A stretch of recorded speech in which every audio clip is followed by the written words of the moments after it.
Welcome to Women Who Kick Glass, the podcast that dives into the fearless women who changed history and the fights that are still shaping our world today. From suffragists to civil rights activists, these women refuse to back down, breaking barriers and demanding change. And now, here's your host, an advocate, a storyteller, and a woman who kicks glass herself, Ann Potenza.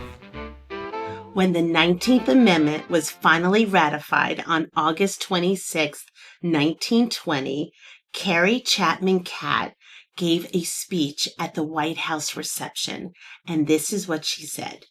"The vote is the emblem of your equality. Women of America, the guarantee of your liberty. That vote of yours has cost millions of dollars and the lives of thousands of women. Women have suffered agony of soul which you never can comprehend, that you and your daughters might inherit political freedom. That vote has been costly. Prize it. The vote is a power, a weapon of offense and defense, a prayer.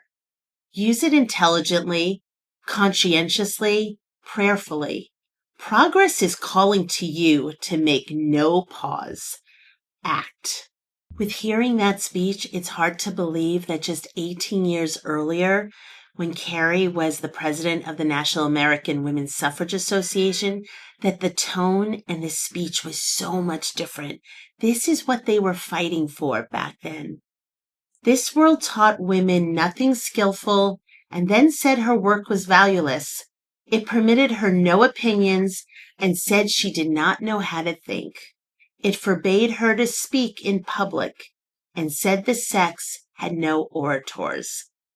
That is what was believed when women did not have the vote. What Carrie said is so powerful and embodies the reason why the vote is so important, that we as American citizens, that is our voice. That is our power, our vote. Carrie Chapman Catt was born Carrie Lane in 1859 on a farm in Wisconsin. She was a middle child of 3 and was taught to read by her well-educated mother. She also attended a one-room schoolhouse when her family moved to Iowa when she was 7 years old after the Civil War. She was a bright, independent student and was a leader in the classroom. And when she was 13 years old, she was shocked to find out that women did not have the right to vote. Both her parents supported Reform candidate Horace Greeley in the 1872 presidential election. And when she asked why her mother wasn't voting in the presidential election, she was greeted with laughter and was told that voting is too important a civic duty for women.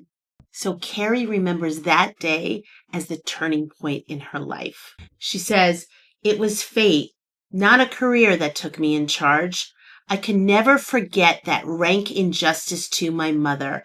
I verily believe I was born a suffragist." When she was in her early teens, Carrie developed an interest in science and really wanted to become a doctor. At first, her father was reluctant to allow her to attend college, but then he relented, but he would only pay part of the cost. To pay for her expenses, Carrie worked as a dishwasher. She also worked in the school library, and she would also work as a teacher in rural schools when she was on her school breaks. Carrie joined a student organization called the Crescent Literary Society. The aim of this group was to help students with learning skills and self-confidence, but only men were allowed to speak out at the meetings. So Carrie demanded that the women should be allowed to speak out as well. And they had that discussion about the pros and cons about women being allowed to speak along with the men, and she won. Carrie went on to become a member of Pi Beta Phi. She was a member of the debate club, and she also advocated for women's participation in military drills. There were 27 students in her freshman class, and 6 were female. But upon graduation, Carrie was the only woman to graduate. After graduating with a degree in science, Carrie took on jobs as a law clerk, a school teacher, and later as a school principal. At the age of 24, she became the first woman in America to become a superintendent of schools. In 1885, Carrie married newspaper editor Leo Chapman, who supported her advocacy interests. As a couple, they became co-editors of the Mason City Republican newspaper, and Carrie had her own article called Women's World in the newspaper. Her column focused on advocating for women's suffrage and provided a platform to discuss social reform, gender equality, and the role of women in society. Unfortunately, 1 year into their marriage, Leo caught typhoid fever and tragically passed away. As a widow and seeking new opportunities, Carrie decided to move to San Francisco, where she became the first female newspaper reporter. But while she was working at the newspaper, she experienced sexual harassment from the editor. And this made her realize both the inequality that she faced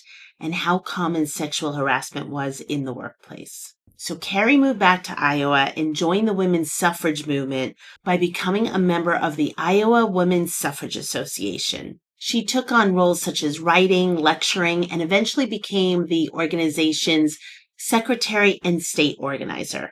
In 1890, Carrie met George Catt, who was a wealthy engineer and fellow Iowa State alumni.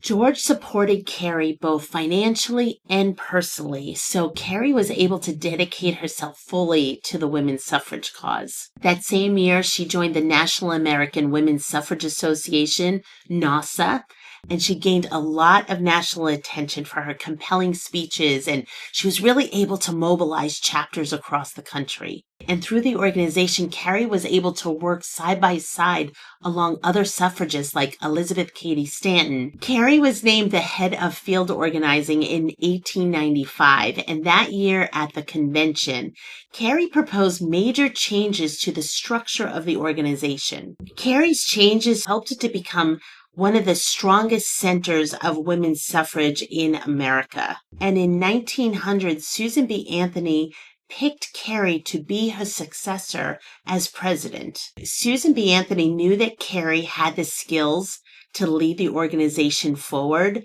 In her first year as president, she led a delegation to the Republican Party National Convention, where they allowed the suffragists 10 minutes to speak. 10 minutes to speak is hardly any time at all, but it's a lot better than the Democratic National Convention, which refused to let them speak at all. But that didn't stop Carrie. 2 years later, she called for an international meeting of women to coincide with the convention at NASA. 7 of the 8 countries with suffrage sent delegates, and together they wrote a declaration of principles that all the delegates signed and included this statement: that men and women are born equally free and independent members of the human race, equally endowed with talents and intelligence, and equally entitled to the free exercise of their individual rights and liberty. This formed that men and women are born equally free and independent members of the human race, equally endowed with talents and intelligence, and equally entitled to the free exercise of their individual rights and liberty. This formed the beginning of the International Women's Suffrage Alliance, an organization that still exists today as the International Alliance for Women. When NASA held their annual convention in New Orleans the next year in 1903, Susan B. Anthony and Carrie Chapman Catt were both attacked by the press for allowing Black membership in their organization. At the time, there were Southern delegates that were making speeches calling for only white women to have the vote. But Carrie replied to them by saying this: "We are all of us apt to be arrogant on the score of our Anglo-Saxon blood. But we must remember that ages ago, the ancestors of the Anglo-Saxons were regarded as so low and imbruted that the Romans refused to have them for slaves. The Anglo-Saxon is the dominant race today, but things may change. The race that will be dominant through the ages will be the one that proves itself the most worthy." She concludes with, "Let us try to get nearer together and to understand each other's ideas on the race question and solve it together." Although Carrie herself didn't support white supremacist ideologies, there were some arguments that she would make that could be more controversial as far as the rights of women of all colors getting the suffrage vote. There was a lot of pushback against women's suffrage by Southern white supremacists who thought that the white vote would weaken if Black women were given the right to vote. In trying to counter this argument, Carrie countered with that white supremacy will be strengthened, not weakened, by women's suffrage, pointing out that Jim Crow restrictions would still apply. So on one hand, she's feeding into the racial tension of the South, but then she also writes in the article, The Crisis for the NAACP, that there will never be a true democracy until every responsible and law-abiding adult in it, without regard to race, sex, color, or creed, has his or her own inalienable and unpurchasable voice in the government. So was she working both sides of the coin to get women's suffrage? So Carrie was not a vocal supporter of white supremacy, and she spoke at Black African American churches and clubs, but she did sometimes leverage societal prejudices to rally support for women's suffrage while maybe at the expense of women of color. But this isn't Carrie's only controversial decision-making that she did to gain women's suffrage. Carrie had two separate terms as president of the National American Women's Suffrage Association. In 1904, she resigned as president when she had to take care of her second husband, who became ill and then also died. And after his death, she took some time to travel abroad and promote women's suffrage internationally. So when Carrie became president of the National American Women's Suffrage Association the second time, the organization was struggling in how to proceed and move forward with the women's suffrage movement. There were a lot of setbacks and they weren't united. And it was during this time at the NAWSA annual convention that Carrie revealed her winning plan, which was to take the work on a federal level rather than just a state-by-state basis. She thought that they needed to work both angles. They needed to work on a national level and make it part of the national constitution as they were working state by state to get women's suffrage passed.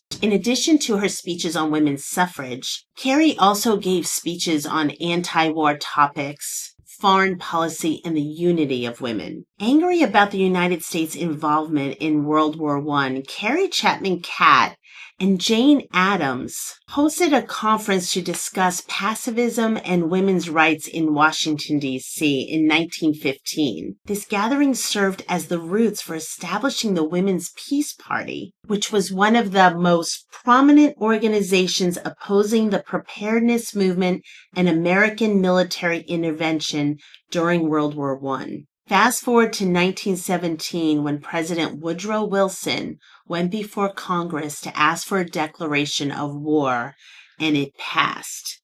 Carrie made the controversial decision to support the war effort, which then shifted the public's perception of the suffragist role in America.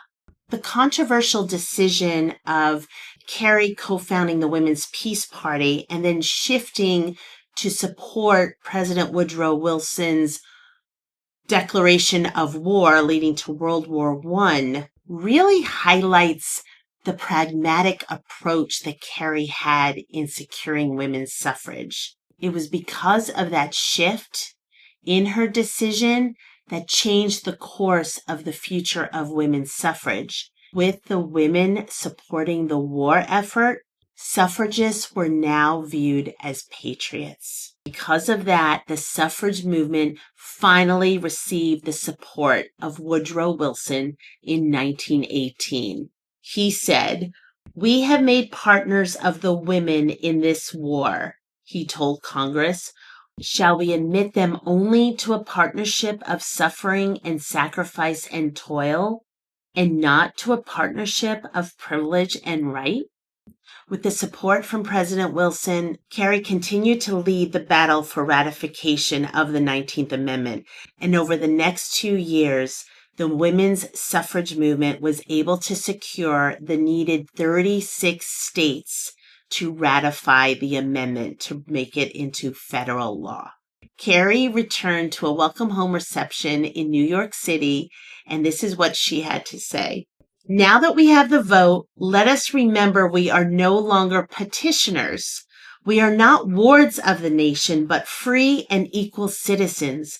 Let us do our part to keep it a true and triumphant democracy. And with the 19th Amendment passed, 27 million women became enfranchised, making it the largest single expansion of voting rights in American history. After the 19th Amendment passed, Carrie Chapman Catt's work was not done. She went on to found the League of Women Voters. And to this day, the League of Women Voters remains an active, nonpartisan organization that works to protect and expand voting rights, education, and getting legislation passed.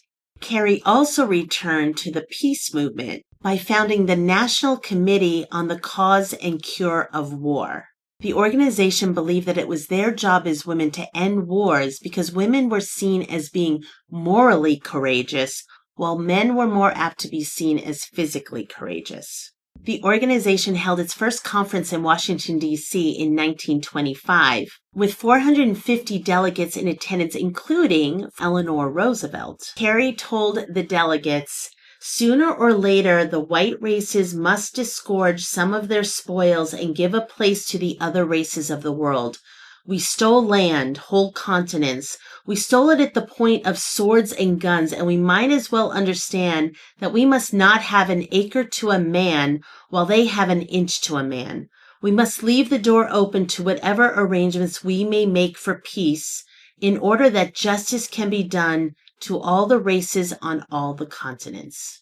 In 1932, Carrie resigned as chairman of this organization, but she still continued to be affiliated by making speeches and being part of it because she recognized that another war would soon engulf the world. And in 1933, in response to Adolf Hitler's rise to power, Carrie organized the Protest Committee of Non-Jewish Women against the persecution of Jews in Germany. And the group sent a letter to Hitler against the acts of violence and restrictive laws against the German Jews.